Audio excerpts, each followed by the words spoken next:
and this project is Market Resilience, Visualizing S&P 500 Volatility and Recovery.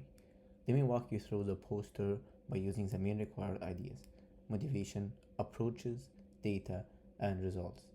And I will reference the visuals as we go. If you look at the top left section of the poster labeled motivation, the problem is clear. Investors struggle during market downturns. They react emotionally instead of objectively. The question we ask is, can we design a simple, rule-based way to identify when the market is calm, caution, or crisis?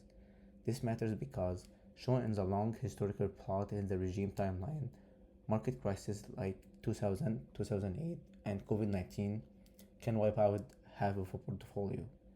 So understanding why this is important, we focus on helping investors avoid the biggest drawdowns through clear signals instead of panic-driven decisions. Now in the center panel of the poster under approach, you see our full method.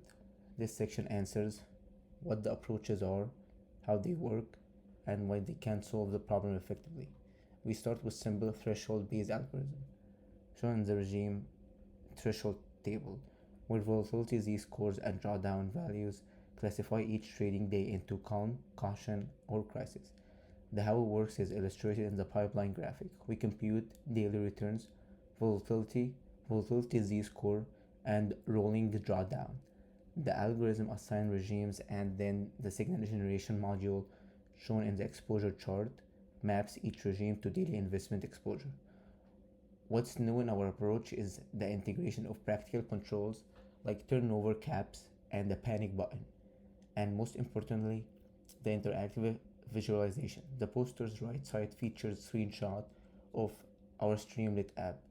This lets users adjust thresholds with sliders and instantly see changes in the regime plot and exposure curve and the performance dashboard.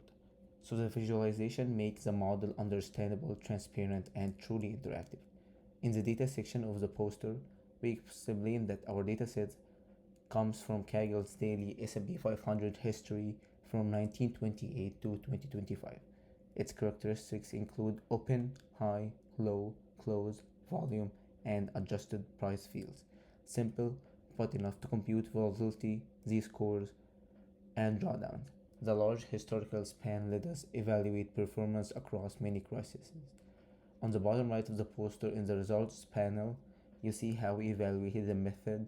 We used long horizon historical backtesting and compared our regime-based strategy to two baselines, buy and hold and momentum 50 over 200. The performance comparison chart shows that our strategy reduces maximum drawdowns and produces a smoother equity curve, especially in 2008 and COVID. This demonstrates how our approach effectively solves the original problem, providing better downside protection while staying fully transparent and user control. So overall, our poster demonstrates the motivation for managing crisis behavior, the approach using regime classification and visualization, the data used, and the results that show stronger resilience during market stress. Thank you all for watching.